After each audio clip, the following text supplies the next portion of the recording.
Muy buenas noches, queridas y queridos seguidores y amantes de la lectura. Les saluda Nardel. Hoy continuamos con nuestro programa de entrevistas Jueves de Libros, que realizamos con el afán de acercar la lectura a la comunidad desde distintas perspectivas. Gracias al esfuerzo del Ministerio de Cultura y Patrimonio, el Ministerio de Educación y la Organización de Estados Iberoamericanos en el marco del Plan Nacional de Lectura y el programa Yo Leo, tenemos hoy el honor de contar con la presencia de Abdón Ubidia. Abdón Ubidia nació en Quito, es escritor y crítico literario, siendo parte del movimiento Sánsiko. Divulga sus primeros cuentos en los años 60, en la revista Pucuna. En 1978 publicó su novela corta Ciudad de Invierno, con la que se hizo acreedor del Premio Nacional de Literatura José Mejía Lequerica, el mismo que vuelve a ganar en 1986 con Sueño de Lobos. En 2004 publicó La Madriguera, que retrata a la sociedad quiteña en el contexto de la crisis financiera del año 1999. Con esta novela ganó el premio Joaquín Gallegos Lara. En reconocimiento de su trayectoria literaria, en el año 2012 se le otorgó el Premio Nacional Eugenio Espejo. Bienvenido, Abdón. Muchísimas gracias por estar hoy con nosotros y acompañarnos. Muchísimas gracias a ustedes y estoy pues dispuesto a que me hagan todas las preguntas incómodas que puedan hacerlas. Muchas gracias por estar con nosotros, por compartir este momento y sobre todo por compartir su literatura, que es de lo que más tenemos ansias de conversar en esta entrevista. Para comenzar, me gustaría que nos hiciera, si es posible, un recorrido, eso nos gusta, un recorrido por su trayectoria literaria, ¿no? Es decir, ¿cómo comenzó? Sería una pregunta con dos preguntas. ¿Cómo comenzó su gusto por la literatura y cómo fue consolidándose como escritor, ¿no? Bueno, yo tuve la suerte de tener una familia muy lectora y sobre todo muy llena de mujeres. Cuando yo tendría unos 4 o 5 años, los hombres de la casa, mi papá, mi tío, se iban a sus trabajos. Yo disfrutaba en unas largas tardes de infancia de la lectura que me hacían mi mamá, mi tía, mi abuelita, mi tía abuela, se turnaban con unos grandes libros que les veía yo como inmensos. Por ejemplo, Los Tres Mosqueteros, El Conde de Montecristo, Los Pardallán, que tenían 25 tomos. Todos los libros eran de mosqueteros. Entonces, eso me quedó para siempre grabado en el alma y creo que es un recurso muy grande, esta transmisión afectiva del gusto por la lectura. Porque cuando leo, cuando escribo, me parece todavía sentir los lejanos ecos de esas voces queridas que me inculcaron, pues, el hábito de leer. Tenía, a mi haber, una ventaja, que no había televisión. Claro, claro. En otras épocas, el contacto quizás que teníamos desde la infancia con la lectura era más directo y mucho más estrecho, ¿no? Depende también de las familias. En su caso, en su familia, se ve que les gustaba mucho también leerle a usted en voz alta y usted me dice que les leía también a esas mujeres estas historias de mosqueteros, ¿no? No, ellas me leían los Ellas libros le ya leían a usted. Claro. de los Pardallán, le contaba, porque yo aprendí a leer a la fuerza entre 4 y 5 años, ¿no? Sí, ya sabía leer, pero no para tanto. Entonces, lo que hacía yo es oír. Luego, bueno, la vida me arrastró por una carrera técnica que no me sirvió para nada. Luego, el gran aprendizaje real que tuve en mi vida, el gran acercamiento a la literatura y a la escritura, fue mi militancia en el grupo de los Ánsicos, que allá en los años 60, cuando todo el mundo era un infierno de cambios, todo el mundo sabía que había que cambiar la vida y cambiar la sociedad. Era el África absolutamente enardecida con sus rebeliones y sus guerras de independencia, Argelia, en fin, y América Latina también. De esos años data la Revolución Cubana y todas las reivindicaciones que había a lo largo del planeta. En los Estados Unidos, por ejemplo, los movimientos pacifistas, los movimientos concretamente antiguerra de Vietnam, los movimientos antirracistas, como en un área el de los Panteras Negras y en la otra línea el de Martin Luther King. Ahí aprendí que más peligroso era vincularse a los movimientos pacifistas que a los movimientos de extrema radicalidad, porque Carmichael, que terminó siendo agente de la CIA, vivió sin problemas su vida. En cambio, Martin Luther King murió asesinado. Bueno, también era un momento de gran rebeldía artística. El arte op, el arte pop, el arte povera, el hiperrealismo, configuraban un panorama bastante agitado y si a eso usted suma lo que fue en los años 60 la presencia del boom de la literatura latinoamericana con nombres como Borges, Cortázar, García Márquez, Alejo Carpentier, Carlos Fuentes, nacía entonces también Vargas Llosa, pues usted puede imaginarse ese panorama intelectual y político vívido que teníamos nosotros, los jóvenes escritores vinculados a este grupo, los sánsicos. ¿Qué quería decir los sánsicos? La palabra viene de Sansa, que son esas cabezas reducidas que hacían en el oriente ecuatoriano los Shuars y Ashuars, que simplemente practicaban un rito de reducción de esas cabezas de sus enemigos para luego tenerlas como amuletos, algunos colgadas en el pecho. Bien, entonces la idea era llamarnos sánsicos como reductores de cabezas. ¿Por qué?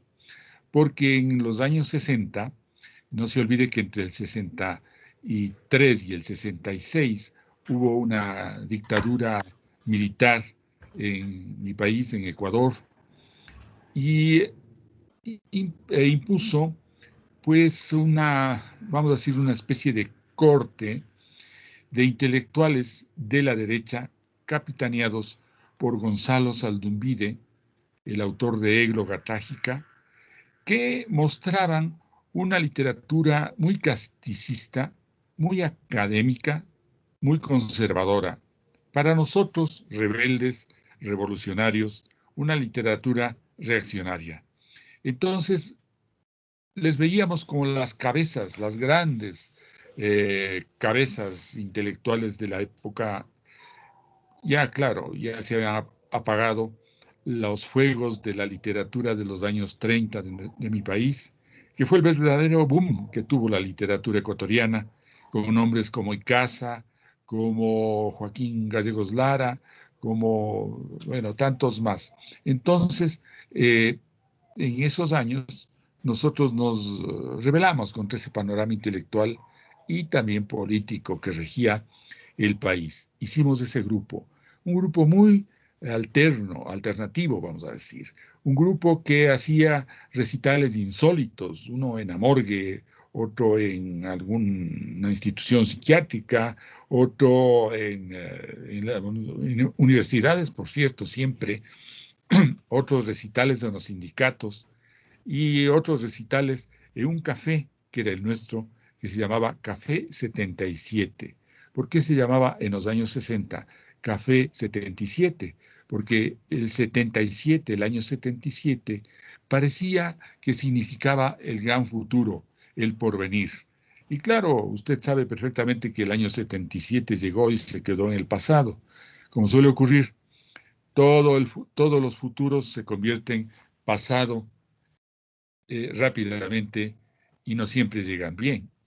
Bueno, esa fue mi verdadera formación, porque teníamos amigos muy lectores que luego fueron connotados poetas, un filósofo como Bolívar Echeverría, poetas como Ulises Estrella, como Rafael Larrea, poetas como Humberto Vinuesa, que hicieron su trayectoria grande, ¿no? Entonces yo creo que lo que valió del grupo fueron los poetas, los que pretendíamos ser cuentistas y novelistas, tuvimos que esperar a que la vida madurara o nos madurara y nos mostrara las maneras de vivir, de morir, de sufrir y de desear que podíamos nosotros reflejar en nuestra literatura, pero para eso sí se necesita ya haber vivido algo. Entonces, quienes realmente testimoniaron la fuerza de esa época fueron los poetas. Y le añado una cosa, por ejemplo, viajaban mucho por Latinoamérica, porque había toda esa ideología de unión latinoamericana que cursaba en nuestro continente. Ulises Estrella se iba casi siempre para la Argentina, en donde se casó también, trajo a su mujer para acá. Humberto Vinuesa estuvo por Nicaragua y igual recorría Centroamérica, Rafael Larrea sobre todo los países andinos, y nos traían los últimos libros. Así le contaré que, por ejemplo, yo leí Rayuela en la primera edición y leí 100 años de soledad en la primera edición, que eran lo que nos traían las grandes novedades nuestros amigos.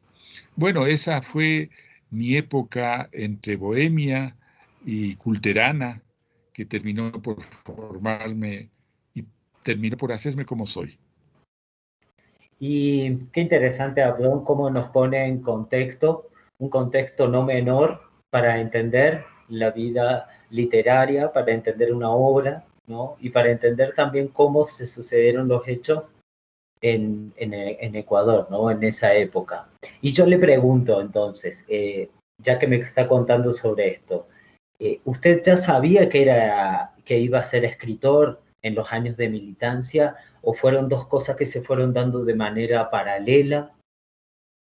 No, yo siempre quise tal vez ser escritor, pero solamente a la altura de los veintitantos años es que me involucré con este grupo que era una guerrilla literaria. Y fue con ellos que me decidí. Dije, no, yo iba para ingeniero, se da cuenta cuántas casas se salvaron con mi decisión. Entonces dije, no, esta va a ser mi vida. Parecía una decisión loca, pero yo creo que fue lo mejor que pude haber hecho para lo que servía. Era para esta vida intelectual, literaria, que me ha deparado muchas alegrías, muchas sorpresas. A la altura de los años uno ya ve cuántas invitaciones, cuántos países, sobre todo el gran regalo que significan las traducciones. Libros que uno ha escrito hace mucho tiempo, de pronto son redescubiertos por pueblos, bueno, tan lejanos como Grecia, ya tengo 4 libros de allá, como Italia, y tengo también algunos libros de allá, y por supuesto traducciones al inglés. Y eso generan públicos nuevos, ¿no? Que ven como que no fueran tan viejos algunos de los libros que había hecho, ¿no? Son las Mire, alegrías. Uno no hace dinero. Siempre les digo a mis alumnos, yo hago talleres literarios desde hace muchísimos años, y les digo, esto no da dinero, excepto en casos de excepción, pero en cambio da alegrías. Muchos amigos muchas sorpresas. A veces un premio no queda mal, ¿no?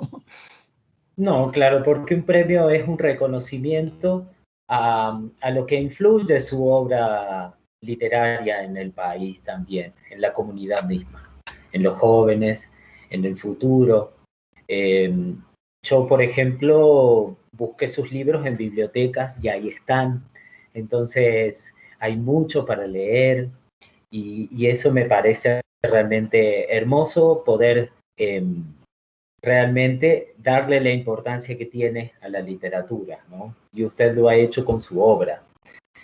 Seguramente en otros países es una obra muy reconocida también.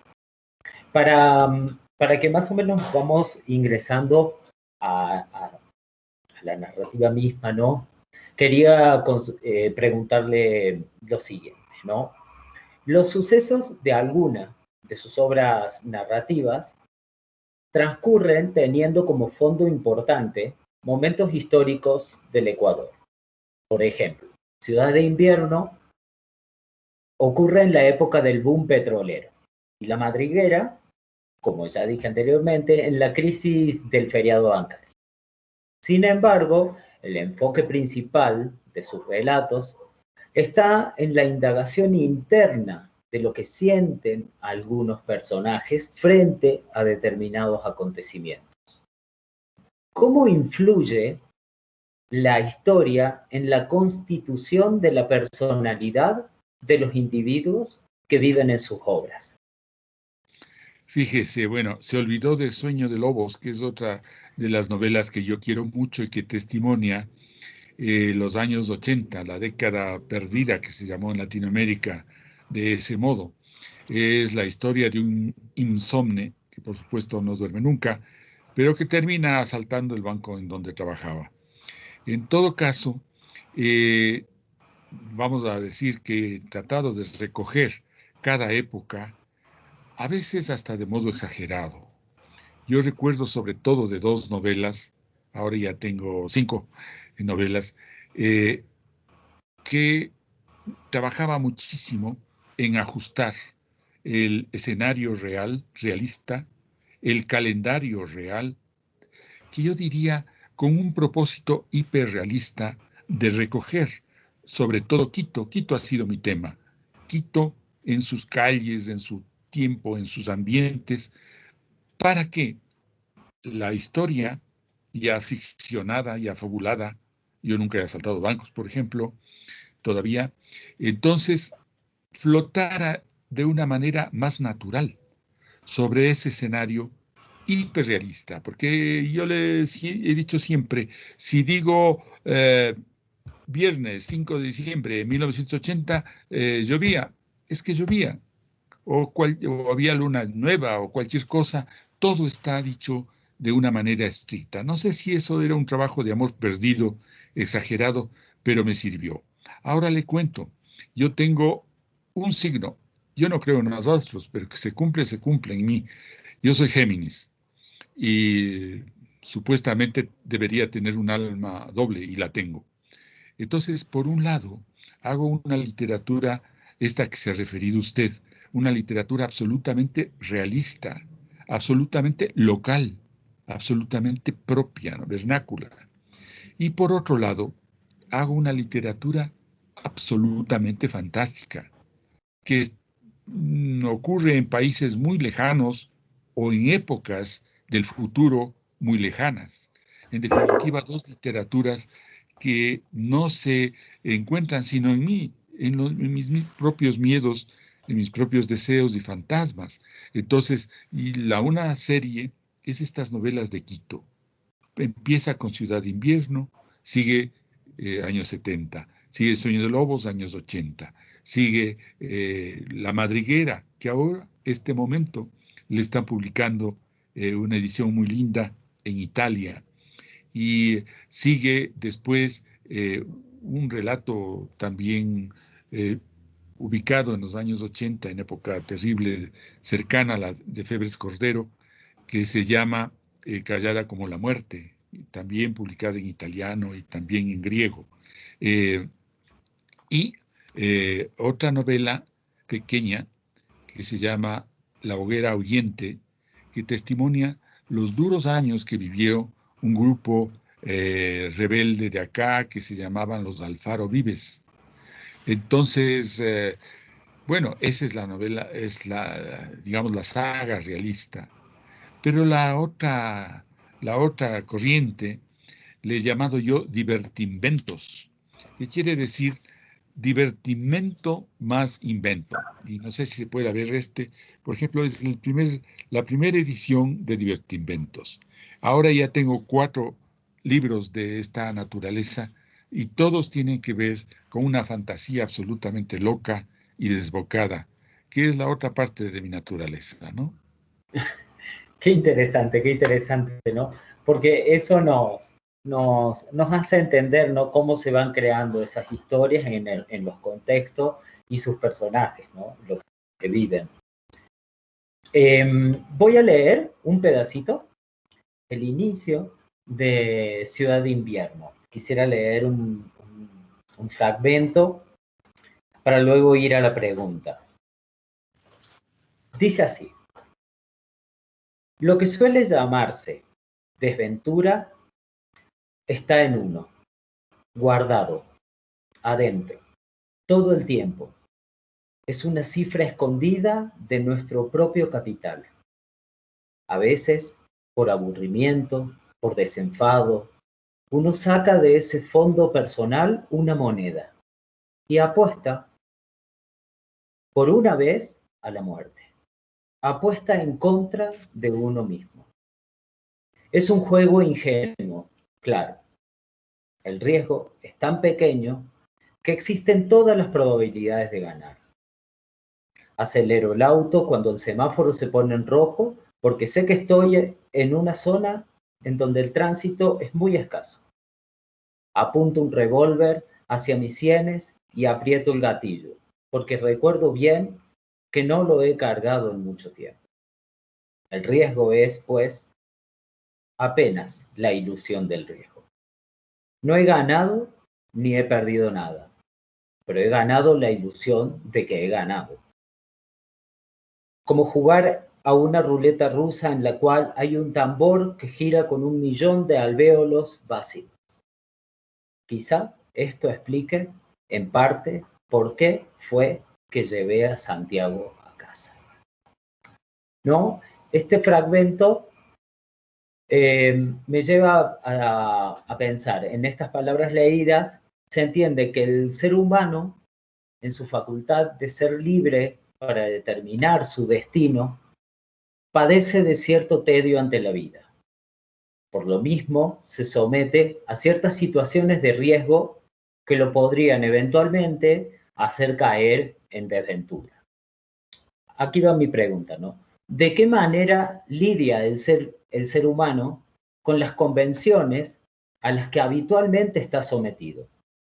¿Cómo expresa usted esto en su obra narrativa? Bueno, habría que decir que yo fui un fervoroso lector de Sartre y de su idea, que la asumía como propia, de que el ser humano está configurado por su situación sobre todo, ¿no? Su situación en el mundo y en el tiempo que le tocó vivir. También había un filósofo que no leíamos mucho, Ortega y Gasset, que tenía una obra muy decidora, el individuo y su circunstancia era su idea, ¿no? Entonces yo creo que, mal que bien, mis personajes, reflejos muy lejanos y especulares de mi propio yo, pues estaban forjados por su época, por su tiempo, sobre todo por las pocas decisiones que podían tener ellos en una circunstancia más o menos dura que les había tocado vivir. Entonces no les quedaba mucho margen para ni la aventura, ni la esperanza, ni la desventura. Era simplemente la posibilidad de la autodestrucción, lo que latía en ellos, o de la creación, como podría ser una salida más noble, ¿no? Entonces, yo pienso que la idea de Sartre de que siempre es posible elegir se mantuvo vigente en mí, pero con esa duda, ¿no? Siempre tomamos la decisión correcta, siempre elegimos bien. Cuando vemos los resultados de las campañas electorales, nosotros decimos, ah, yo elegí, pero a la vuelta de la esquina puedo convencerme de que elegí mal. Claro, sí, seguramente. Seguramente. Qué interesante, ¿no? Cómo los personajes están íntimamente ligados a su época. Eso me pareció muy importante lo que me cuenta, ¿no? Sí, en cuanto a los cuentos fantásticos, evidentemente que ellos viven en otras épocas, en otras latitudes, pero yo comprobé muy prontamente, era joven, que por más locas que sean nuestras fantasías, nuestras imaginaciones desbocadas, pues siempre esas fantasías nos devuelven a nuestro propio mundo. ¿Por qué? A ver, hacía el recuento de Platón, por ejemplo. Escribe su República, y su República en teoría era la no Grecia de entonces, ¿no? Y sin embargo ahora conocemos la historia de Grecia mejor, gracias a esa no Grecia que era la República de Platón. Y lo mismo le pasó a Tomás Moro con su Utopía, y lo mismo a San Agustín, y lo mismo a todos quienes han sido los grandes soñadores de la humanidad. Por más desbocados que parezcan, les devuelven a su circunstancia, a su situación en el mundo. Eso para mí fue un susto, pero también me dio la confianza de que todo lo que escribiera estaría hablando también de nosotros, de quienes estamos en este mundo, en este país, quizá en esta ciudad, porque esos sueños desmesurados, esos sueños tan locos, que no tienen un lugar tan marcado como Quito, por ejemplo, sino que ocurren en lugares y épocas lejanas, pues esa supresión de los escenarios realistas e hiperrealistas hace que podamos dibujar nuestros sueños, nuestros miedos, nuestros fantasmas, le dije, nuestros temores, nuestros deseos, incluso los no confesados, ¿no? Entonces, yo creo que esas dos literaturas se complementan. En este caso, un mismo autor, pero la idea era muy vieja, ¿no? Ya Séneca anotaba que la imaginación, la condición humana nos vuelve locales, pero también universales, ¿no? Entonces, en un momento somos absolutamente locales, ceñidos a nuestro propio paisaje, y en otro momento somos universales. Ahora, usted puede comprobar, está puesto audífonos, estamos hablando por Teams, estamos rodeados de la electrónica más refinada, pero todo eso es es un sistema ecológico nuevo, ¿no? Un sistema ecológico nuevo que nos ha cambiado, sí, pero que no ha resuelto los grandes problemas que todos los humanos tenemos, ¿no?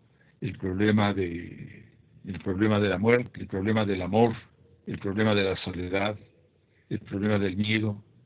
Eso ningún avance científico ha logrado, digamos, resolver. Y entonces queda la literatura para inventar esos mundos fantásticos, imaginarios, en donde si no se resuelven, por lo menos se muestran esos grandes problemas dibujados de otra manera, ¿no? Qué interesante lo que me dice, me deja pensando como que el escritor, como un productor de realidades distintas, un creador de experiencias, quizás es la sociedad misma que no se puede ver, la época misma que no se puede ver a sí mismo y y se ve a través de la escritura, ¿no? Es decir, la literatura se cuenta a sí misma y cuenta a la sociedad donde está inmersa, ¿no? Sí, incluso en una novela, en La Madriguera, ponía yo una idea cercana a la que usted me dice, en boca de una mujer, porque las mujeres de mis relatos son más inteligentes que los hombres. Y a veces digo yo, ¿para qué quieren la igualdad a las mujeres si son superiores? Y entonces, o más inteligentes en muchos aspectos. Y entonces ella le decía a su amante, el pintor protagonista de esta novela que se llama La Madriguera, pues le decía así, nosotros somos la única posibilidad para que la tierra, el mundo, sepa que es mundo, porque si no sería una roca ciega, no importa que tenga plantas y animales, no habría ninguna conciencia. O sea, esa conciencia del mundo solo es posible porque hay una conciencia humana. Pero ella le decía, ahí está la responsabilidad del arte, ¿no? Es recoger el instante más vertiginoso en que el mundo se nos aparece y tenemos el estremecimiento de reconocerlo como algo maravilloso, grandioso, milagroso, ¿no? Claro, ya está. Quizás un capítulo ínfimo de un personaje está contando el mundo también, ¿no? Sí, de Seguramente. acuerdo. Seguramente. Ah, me gusta mucho conversar sobre la escritura, su escritura sobre todo, sobre la literatura. Y por eso también quiero consultarle ahora, preguntarle qué opina usted de esta actualidad. En la actualidad nosotros podemos ver que se está consolidando en una nueva generación de escritores. Tenemos a Daniel Alcibar, Mónica Ojeda, Salvador Izquierdo, Gabriela Ponce, entre otros y otras. ¿Cuál cree usted que es la principal característica de la nueva literatura ecuatoriana? Bueno, es una generación deslumbrante, le diré, ¿no? Sobre todo por las mujeres. O sea, obras como Nefando o como Mandíbula de Mónica Ojeda, obras como Sanguínea de Gabriela Ponce, obras como Siberia de Daniela Alcibar Belolio, y antes la decana de todas esas escritoras, que es Gabriela Alemán, obras como Humo, cuántas obras ha escrito ella, han configurado una literatura poderosa. Pero hablemos de las jovencitas, de estas chicas nuevas que asoman con fuerza en nuestro panorama intelectual que he mencionado. Yo creo que a estos escritores y escritoras no les gusta mucho que las emparentemos, que las ubiquemos en una misma generación con características múltiples. Como yo he hecho algunos estudios al respecto de las corrientes literarias ecuatorianas, me he dado cuenta de que no hay obras sueltas, ni autores sueltos, que mal que bien pueden ser agrupados. Y siempre la literatura comparada me ha ayudado muchísimo a ubicar las constantes, los rasgos diferenciales que cada literatura tiene, y he encontrado que, por ejemplo, en estos nuevos escritores ecuatorianos hay algunas constantes. Primero, todos son académicos, casi todos, no sé si habrá una excepción, son doctores, han cursado carreras literarias en las que han aprendido todo lo que puede saberse de las literaturas. Haciendo una broma, yo digo, es que ellos vienen con el chip puesto ya. Entonces han abreviado posiblemente recorridos que fueron muy largos para nosotros, para encontrar las verdaderas obras que engrandecen la literatura. Eso por un lado. Por otro lado, todos están globalizados. Sus escenarios transcurren en diversas partes del mundo. En Nefando, de Mónica Ojeda, en Barcelona, en México, en Guayaquil, en fin. Y lo mismo pasa con los otros escritores, están globalizados. O sea, ya no tienen lo que tuvimos nosotros, casi la obligación amorosa de recrear nuestra ciudad, nuestras ciudades, porque era el personaje nuestro, o de la generación que nos precedió, la generación de los años 30, de retratar el campo, hacer una literatura vernácula, agraria, en donde mucho contaba la vida rural. Hasta 100 años de edad, le diré. ¿No? El mundo de las tradiciones orales, en fin. A nosotros nos correspondió la ciudad, a esta generación el mundo globalizado. Pero hay más.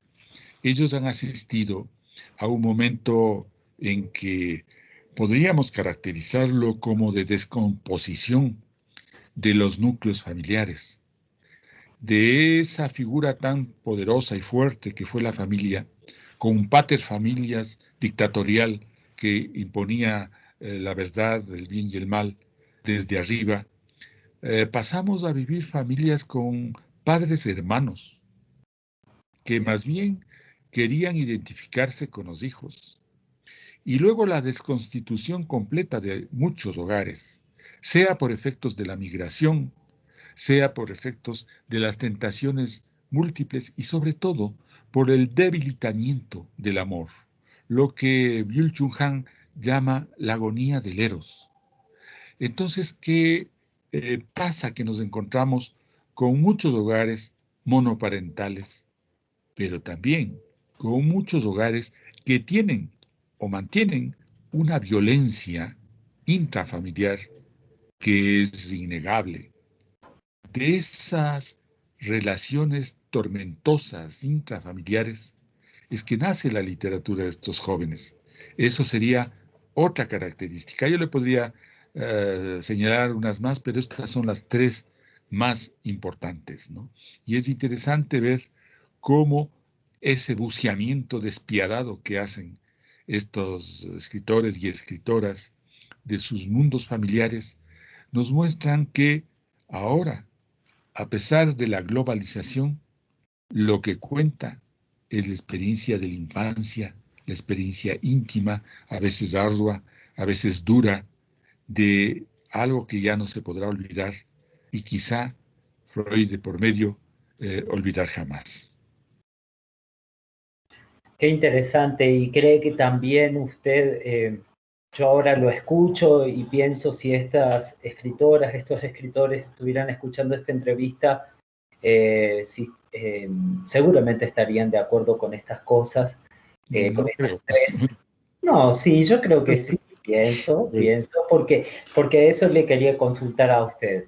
Eh, cómo cree que describirían los modernos, los contemporáneos, la literatura de hace unos 30 o 40 años atrás, en este Por caso? ejemplo, para no irnos tan lejos, por ejemplo, la nuestra, yo creo que no sé si me lean, por ejemplo, a mí o nos lean a mis colegas de generación.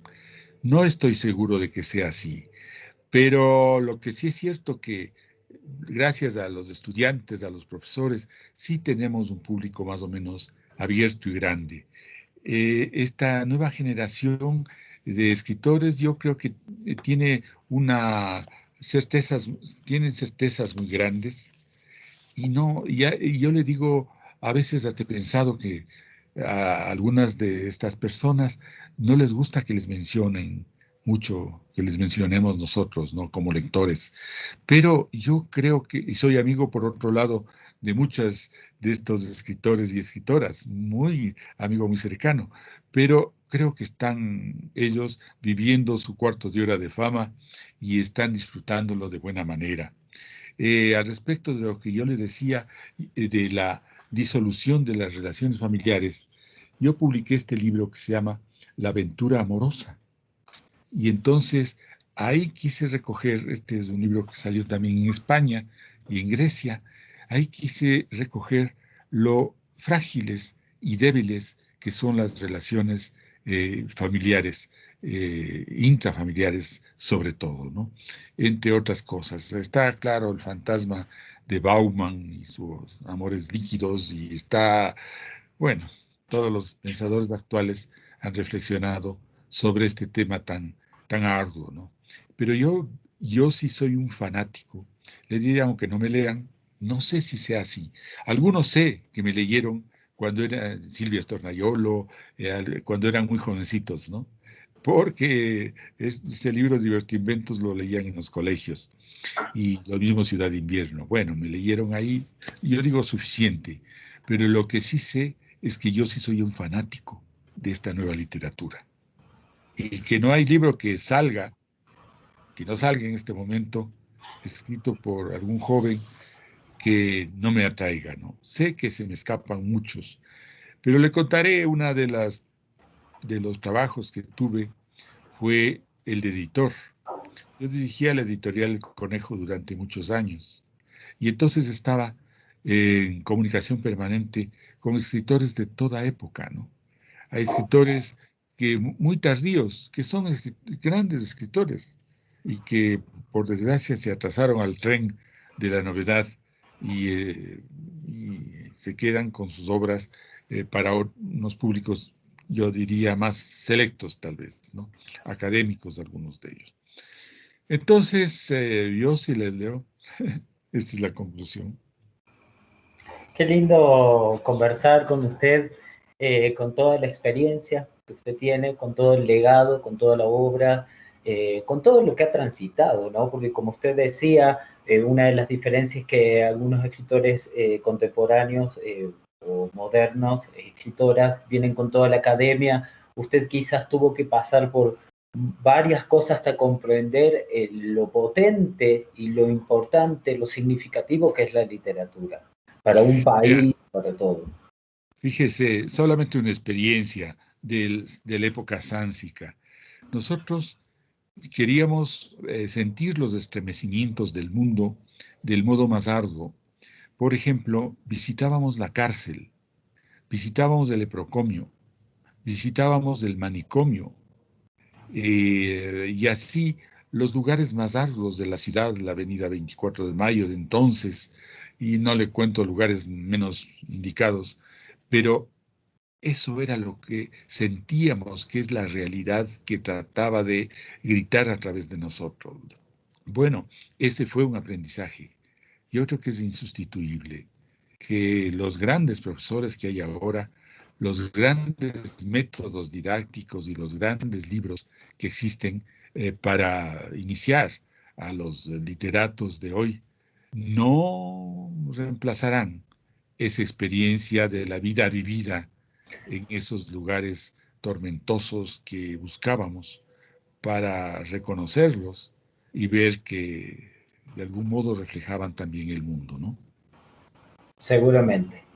Ay, Abdo, me quedaría conversando muchísimos, pero bueno, el tiempo es un poquito tirano en estos programas, en estas transmisiones. Quisiera para concluir hacer una última pregunta, consultarle sobre algo eh, más actual en estos temas que estamos tratando, que es la pandemia, ¿no? En esta época de pandemia se han reducido seguramente sus posibilidades de circulación y por lo tanto ha tenido más instantes de soledad. Sin embargo, supongo que se ha podido refugiar usted en su casa en la lectura. Quisiera saber, ¿en qué libros encontró refugio durante esta cuarentena? Verá, en principio yo hice lo que no creí que iba a hacer nunca. Yo tengo un departamento forrado de 4.000 libros, hechos de uno en uno, comprados de uno en uno a lo largo de muchos años, en el desorden total. Hasta que se me ocurrió con unos muchachos muy expertos en cuestiones informáticas, ordenarla de modo virtual. O sea, yo tengo ya un programa que me dice, tal libro está en qué anaquel, y no importa que esté ordenado el anaquel, yo lo encuentro. Entonces, esto me ha servido para recordar lo que un escritor de otra época decía, ¿no? Joven, a mi edad ya no se lee. Es mentira, ¿no? A mi edad se relee, pero he encontrado el placer enorme de la relectura, ¿no? Tengo la ventaja de los talleres literarios y les doy a leer los grandes libros que he descubierto y que los tengo, ¿no? En definitiva, este placer es muy grande. Lo mismo me ha pasado con los discos. Tengo casetes de otra época, tengo discos de esos acetatos grandes, tengo, bueno, todos los sistemas de grabación posibles, los CDs y qué sé yo, y entro también al YouTube y cosas así. Entonces, trato de mantenerme al día en las cuestiones tecnológicas, que a la final uno sabe que son novedades que luego pasan, ¿no? El teléfono fue una gran invención tecnológica que asustó a mucha gente y ahí está el teléfono sentado en cualquier mesa y no pasa nada sino cuando suena, ¿no? Entonces, asimismo, dentro de poco tendremos ya robots que nos ayudarán muchísimo y la gran pelea es simplemente el saber cómo podremos conservarnos como humanos. Ahora hice yo un libro que se llama La escala humana, señalando que la única especie que no tiene conciencia de sus límites es la especie humana, porque cualquier pájaro sabe que no puede vivir dentro del agua y cualquier pez que no puede vivir en las nubes. Pero los humanos creemos que es posible vivir ahora en Marte. Se da cuenta con otra gravedad. O sea, el proyecto de Elon Musk, que es dueño de todo como Microsoft, y, bueno, él es de PayPal, del proyecto espacial de los Mars X y Sí. cuantos más. eh, y de Tesla, es el dueño de Tesla. Él ahora está fabricando cohetes que van a ir a Marte. Entonces uno dice, eso es una desproporción, es un despropósito.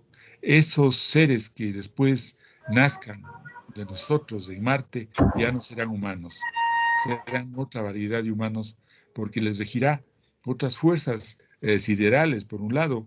Yo me imagino influencia distinta del Sol y de otras gravedades y otras atmósferas. Entonces, yo pienso que esos despropósitos han conducido a muchos desastres de la humanidad. Hice uno de los relatos de ese libro, se llama Opiniones de un Neandertal. Y lo que él dice es que los humanos tienen a su haber una gran fortuna y una gran desgracia, que se llama la imaginación, porque creen que no hay límites para la imaginación y ese ha sido también no solo el lugar de grandes triunfos, sino de grandes fracasos y grandes desastres humanos. ¿Quién sabe si el virus que ahora vivimos no fue salido de un laboratorio?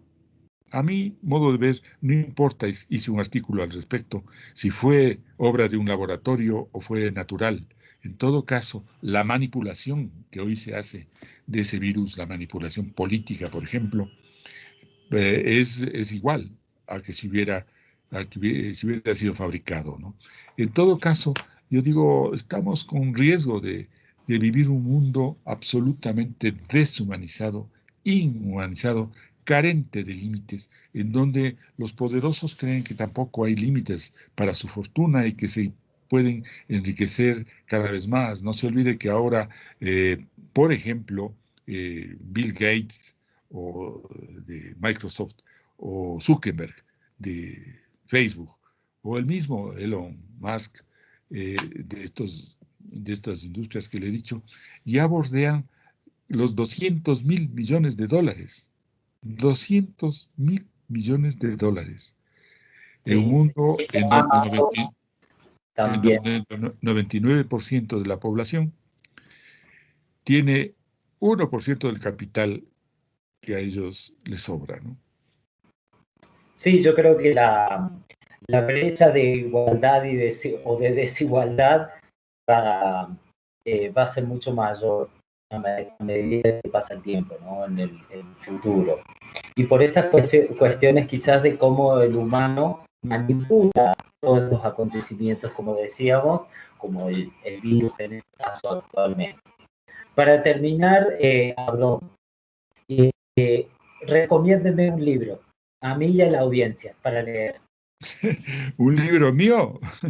¿Un ¿O libro no? tuyo o algo que usted le diga, tienes que leer Bueno, esto? yo, a ver, aprovecho una cuña, ¿no? Yo tengo algunos libros en forma de ebooks, en forma de virtual en Amazon. Entonces pueden entrar a Amazon, ponen mi nombre y pueden bajarse eh, por un precio de centavos casi, libros míos que están ahí. Están algunos y eso me encantaría que pudieran bajárselos, ¿no? Entonces, para leerles en sus aparatos, en sus computadoras, en sus Kindles, qué sé yo. Pero de los libros, a ver, yo sigo recomendando los libros de Ray Bradbury, ¿no? Pero de las novelas sigo perdidamente enamorado de Justine de Durrell, por ejemplo. Otros, yo no podría parar de recomendarle cuántos libros, porque han sido mi vida y los que me saltan a la vista son El último encuentro de Sándor Márai o Bella del Señor de Albert Cohen y por supuesto, los clásicos, Kafka, Proust, Thomas Mann, en fin.